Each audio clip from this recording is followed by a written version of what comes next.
In the age of nostalgia that we live in, there is definitely no shortage of 1980s coming-of-age films making their way back into the zeitgeist with remakes, reboots, and sequels to original works. In this episode, we're going to be talking about a franchise that has remained relevant decade over decade with its 5 theatrical films, popular TV series, and rumored reboot at Sony. A franchise that started in 1984 with a story about struggle, discipline, triumph, and inner peace that still hasn't concluded. A franchise that is easily recognized by one small line. Sweep the leg. You have a problem with that? That's right, folks, tie up your gi and get him a body bag, because today we're gonna break down what the f*** you need to know about the Karate Kid franchise.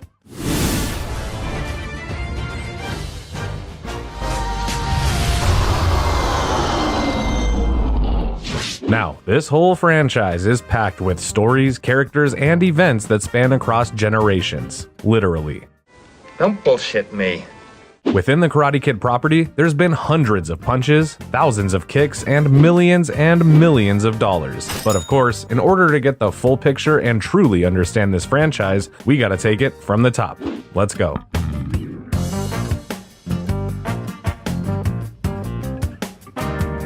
Directed by John G. Avildsen and starring Ralph Macchio and Pat Morita, The Karate Kid is a 1980s classic which follows the story of Daniel LaRusso as he teams up with a karate master named Mr. Miyagi in order to learn the art of self-defense and compete to win the All-Valley Karate Championship against Cobra Kai, a local dojo filled with violent and antagonistic students and led by Daniel's tormentor, Johnny Lawrence. You gotta get your mommy to sign that so you can be in the tournament with the big boys. They gotta know where to send your body after I get finished with it. Now, this whole rivalry started when Daniel and his single mother moved to Reseda, California from their home in New Jersey. Daniel is just a regular teenager looking for a regular teenager experience. You know, making friends, meeting girls, and then finding out that the girl you like's boyfriend is a f***ing black belt in karate. So, to defend himself against Johnny and the bullies from Cobra Kai, Daniel enlists the help of his apartment's maintenance man, Mr. Miyagi, who is secretly a well-versed karate expert who's put the art behind him in order to live a peaceful and quiet life. You know, a life of raising bonsai trees, meditation, and of course liking and subscribing to JoBlo for the best in movie content. You know, that sort of thing. Stand up. This movie focuses a lot on Daniel's relationship with Mr. Miyagi, and you can really feel the chemistry and genuine kinship between these two actors. No need fight anymore. You prove a point. What point? That I can take a beating? Miyagi teaches Daniel valuable lessons that shape him into the person he is always gonna be in this franchise. That karate is for self-defense and not to cause harm, and that in order to master karate, you need to know when to avoid conflict. And also something about waxing a car. You know the one.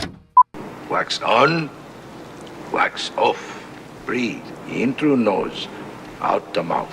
As Daniel trains harder and harder, his bullies torment him more and more until eventually they decide to settle their issues on the mat at the All-Valley tournament, which promises to be a very reliable way to settle things in this universe. But I like that. I like that.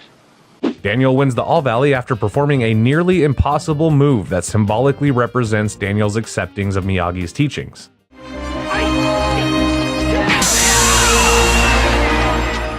This movie is spectacular, and if not for the 80s nostalgia and awesome fight sequences, then for the absolute care and attention given to our characters. The writing doesn't make Johnny a one-dimensional bully, and it definitely doesn't make Daniel a clean-cut hero. But the biggest standout in this movie is Mr. Miyagi, played by Pat Morita, who is the true lifeblood of the story, and this of course is thanks to the wonderful screenplay written by Robert Mark Kamen, who states that, "Mr. Miyagi is always in my head. He's in everyone's head.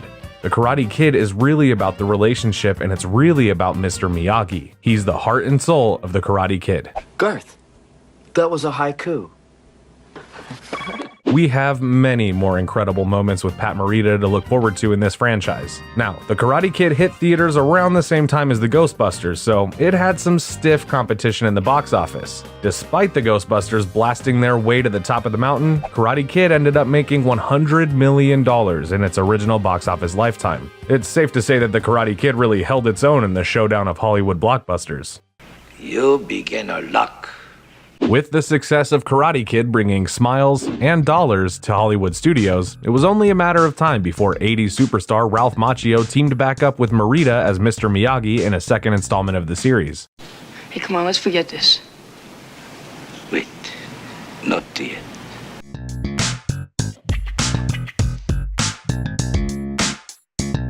Your sensei teach you how to fight with spear, huh? No. The Karate Kid 2 switches focus from Daniel to Miyagi as the duo travel to Okinawa, Japan to visit Miyagi's dying father and resolve conflicts from his past that will inevitably end in Daniel having to learn some kind of grand lesson from his mentor in order to put their mutual troubles to rest.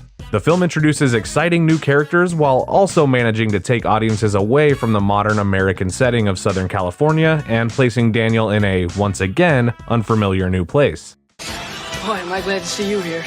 No worry, I think Miyagi fix everything. The same cast and crew would also return, including Robert Mark Kamen as the film's writer and John G. Avildsen as the film's director. The movie introduces Chozen, an antagonistic character who is well-versed in karate and the nephew of Sato, Miyagi's childhood frenemy who is now a wealthy industrialist with a more than 40-year grudge against Miyagi.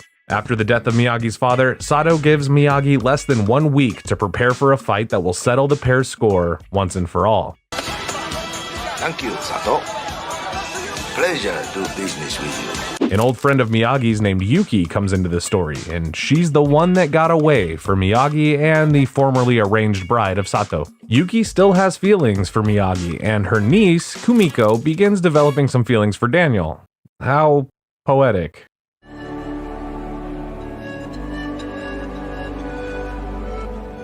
Throughout this film, Daniel learns more about Mr. Miyagi and his family legacy in the art of karate, while also stirring up some trouble of his own with Chozen and his family. So whatever problems Mr. Miyagi has with your uncle, they don't have to be ours. Oh, yeah.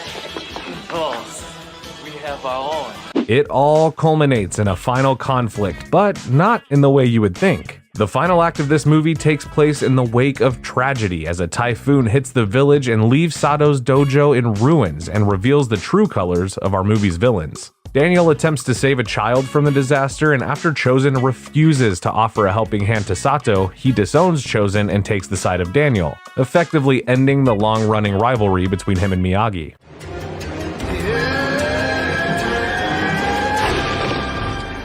The film released in theaters in June of 1986 and was greeted to mixed reviews from audiences. Some critics were more than eager to praise Pat Morita's performance, and with good reason. But the general consensus seems to be that the movie's action and new villains were the weakest points of this installment. Personally, I enjoy this film as a sequel to the original, but I must admit that it doesn't have the same magic as the first one. Live or die, man. Die. But regardless, the film made $130 million and easily became one of the top grossing films of the year. In the late 1980s, there was also a spin-off cartoon series of the same name which followed the adventures of Daniel-san and Miyagi in more supernatural endeavors.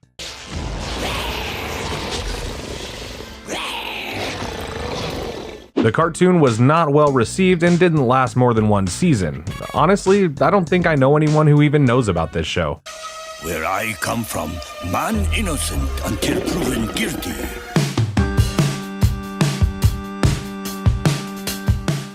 Now the real pain begins, Danny boy. The Karate Kid 3 is a slight return to form for the franchise. This movie follows Daniel LaRusso once again as he and Mr. Miyagi are back in LA and continuing to train in karate.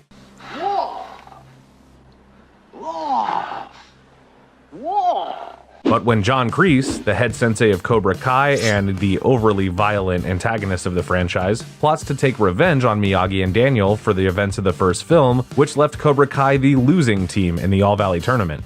Miyagi takes Daniel in after their apartment building is closed down, and Daniel helps Mr. Miyagi to fulfill his dream of opening up a bonsai tree shop in the valley. Kreese reunites with an old military friend from Vietnam, Terry Silver, a wealthy and ruthless karate master whose intentions prove to be beyond anything we've seen in this franchise before. Say it, Cobra Kai. never dies. Bet your ass. Silver takes Daniel under his wing and effectively tries to drive resentment between Daniel and Miyagi by provoking Daniel's inner anger and turning him against his mentor. It's f***ed up. Rule number 1. A man can't stand. He can't fight. Now, with LaRusso and Miyagi returning to LA, we must also see the return of the All-Valley Tournament. Silver recruits the help of Mike Barnes, a karate champion, who aids our villains in competing against Daniel and destroying Miyagi. The film establishes some character motives that are still relevant and ongoing today. It's revealed that Silver, Kreese, and Barnes are working to re-establish Cobra Kai in the Valley as a franchise dojo with total market share over karate in the area. Of course, this should sound quite familiar as it is currently the main focus of Cobra Kai. More on that later. The film ends once again with Daniel harnessing an important lesson from his sensei and pulling off an impossible karate move to take the win. No need nothing except what inside you to grow. This movie opened up in theaters 3 years after the release of Karate Kid 2, and while being mostly successful as a commercial film, the reviews for the movie tell a different story. The Karate Kid 3 became the lowest reviewed film in the original trilogy, with most fans of the original film calling it an uninspired rehash of the first one. The film was once again written by Robert Mark Kamen and directed by John G. Avildsen, but the tone of this movie did feel a bit darker than we had seen it before. Even the film star Ralph Macchio has stated on record that he is not satisfied with this one. He quotes, "It felt like we were redoing the first movie in a cartoon kind of sense, without the heart and soul." You want to see some more? I want to see a lot more. Bring them back.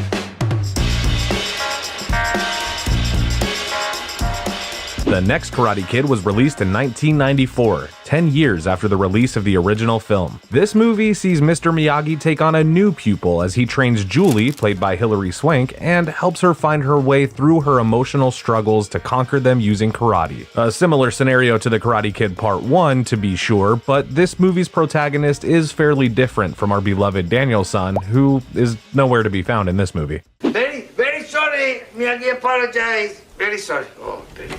The film is not only missing its star Ralph Macchio, but it's also missing the presence of the original writing and directing duo who helmed the original trilogy. There's also a lack of Cobra Kai in this film, and the role of the antagonistic dojo was replaced with Alpha Elite, a school security group who uses physical harm to enforce the institution's rules. Some kid drops a candy wrapper, you make him pick it up and eat it. When Julie befriends Eric, Alpha Elite's newest recruit, the pair struggle with the group's leader, John Kreese. I mean, Paul Dugan. I said get up and finish the job! No more. What? In place of Johnny Lawrence or Mike Barnes, we get Ned Randall, who's basically just the bully of the movie, and not much else. You want a piece of me? Now's the time. When Julie reveals to Miyagi that she knows karate from her late father, a former student of Miyagi's, the duo begin training to help Julie overcome her issues at school due to her bad behavior, and ultimately triumph over the aggressive Alpha Elite. This movie doesn't do very much for me upon the rewatch, and I think it's a big part in due to the unlikable attitude that Julie presents us with. It's a bit hard to root for her when she's so rude to Miyagi and generally just not very compassionate. Not try to tell you nothing. Try to teach you something. Teach me? Look at you, you can't even speak English. The movie was also not a hit with audiences, as it is the lowest rated piece of Karate Kid media as of the recording of this video, and currently holds a 7% score on Rotten Tomatoes, if you're into that sort of thing, with critics saying, other than a typically solid performance from Pat Morita, this unnecessary fourth installment of the franchise has very little to offer. Ouch. Forget it, I'm out of here. This film would cause the franchise to go on ice for over 15 years. Until...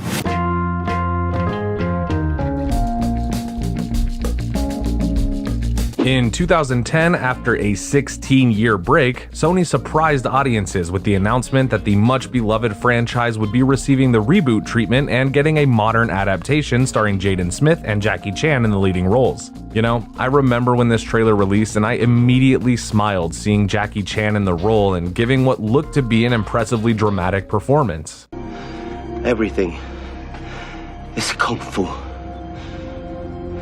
Now, this movie is essentially the same as the original film, but updated for modern day and placed in a different setting. most of the performances in this movie are actually pretty solid, and the changes made to the characters do seem fitting. Basically, instead of Daniel LaRusso played by Ralph Macchio, we got Dre Parker played by Jaden Smith, and instead of Pat Morita as Mr. Miyagi, we see Jackie Chan playing a more dark and stoic Mr. Han. Instead of being set in the Valley, it's set in China, and instead of Cobra Kai and the likes of John Kreese and Johnny Lawrence, we get a bully by the name of Chang, played by Zhenwei Wang, and his equally bullying sensei, Master Li, played by Rongweng Yu.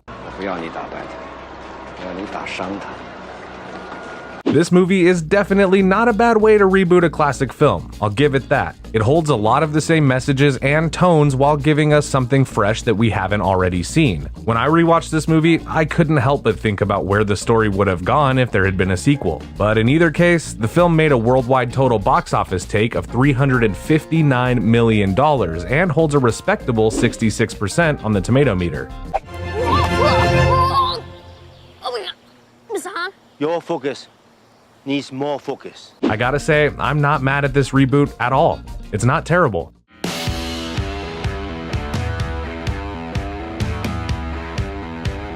Of course, The Karate Kid has recently seen a massive resurgence in fandom following the 2018 continuation series Cobra Kai, which reunited the original cast to continue the ongoing saga between two opposing karate styles. The best defense is no be there. You mean don't be there? With more than 30 years passing since the original story, YouTube Red released an original series to the platform in 2018 with Cobra Kai, a continuation of the original trilogy's events with a shift on the perspective. But there are no girls in Cobra Kai. Why not? Same reason there aren't women in the army. Doesn't make sense. The series follows Johnny Lawrence, played again by William Zabka, and puts us in the shoes of a washed-up karate champion whose glory days are well behind him. Or a nerd or a freak. All that matters is that you become badass. The first season of this show was so successful that it was purchased by Netflix after its first season when YouTube Red was discontinued. I don't know what that is, but get off it pronto, all right? The show continues to give us life from the bully's perspective, and it really does do a great job of getting you to see things differently. Basically, from Johnny's angle, Daniel was the bully and Johnny was the victim. And you know what? They're both bullies. And victims. And heroes. The show brings back many fan-favorite characters and expands on the backstories of almost all of them without losing focus on the new characters introduced throughout the show. Each season just seems to deepen the lore of Karate Kid while also ushering in some younger and more limber talent to keep the rivalry between Miyagi-Do and Cobra Kai going. It's quite a ride.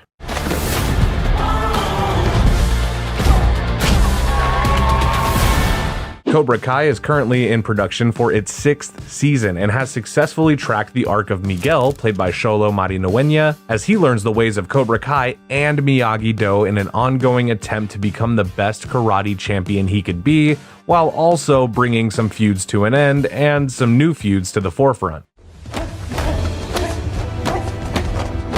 Thought you guys were sworn enemies. The show is a wild success on streaming and is currently burned deep into the pop culture zeitgeist for multiple age ranges. Don't just stand there. Fight!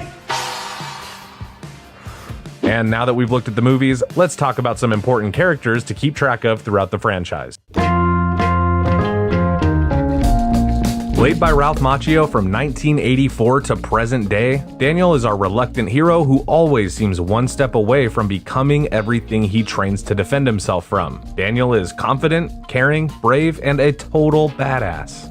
Played by Pat Morita, this character is the absolute heart and soul of the franchise. Miyagi is Daniel's mentor, a father figure, a tragic hero, and a friend to all who welcome his teachings. Fighting not good, but if must fight, win. William Zabka has completely transformed this high school bully into a truly relatable, redeeming, and respectable character. Nice shirt. Thanks. I'm joking, it sucks. Kreese in the Karate Kid films wasn't really very important. In fact, he was mainly just cartoonishly evil and didn't really have any substance. But thanks to Cobra Kai, Kreese's backstory and ongoing narrative make him a very interesting bad guy with motives that make more sense with the extra context. And I'm also lumping in Cobra Kai with John Kreese because how can I not, you know? Unlike Kreese, Terry Silver was interesting as a villain in The Karate Kid Part 3, but that was nothing compared to the absolute ruthlessness of his return to the Valley in Cobra Kai. Yeah, he's perfect. Oh. Terry is a billionaire karate expert who will stop at nothing, and I mean nothing, to create his empire of violent karate dojos. Miguel is essentially our Daniel LaRusso for the modern day. He's a fish out of water who learns karate to defend himself from his high school bullies. Miguel is very much a three-dimensional character and has made himself an essential part of the Karate Kid legacy. The daughter of Daniel's son and the love interest of Miguel, Sam is tough, brave, confident, and a total badass, just like Daniel. Robbie is Miguel's enemy, but also the son of Johnny and a student of Daniel's, and Kreese's, and Silver's. Do you want to fight him? Chosen follows a similar arc to Johnny in that he goes from being a relentless enemy to Daniel to becoming an ally and even a friend. Hey, whoa, no, I didn't mean literally cut his head off. And of course, the incredible cast of supporting characters from the original film all the way until now are all responsible for the amazing watchability of this ongoing saga. Hare Krishna, Krishna, Krishna. Turn your side. And now it's time for JoBlo's required viewing and skippable adventures. Now, technically you would want to watch all of the Karate Kid movies to get the entire story, but in the interest of the viewing experience, here's the titles I would recommend, and here's the ones you can probably skip. And with that, folks, we can not only look forward to more from Cobra Kai and Netflix's hit series, but Sony has also recently announced their intentions to reboot the film set in a universe with reverse roles and a child teaching an older man how to defend himself. What do you think about Sony's plans to reboot The Karate Kid? Let us know in the comments. And that, my friends, is what the f*** you need to know about the Karate Kid franchise. And we will see you again very soon.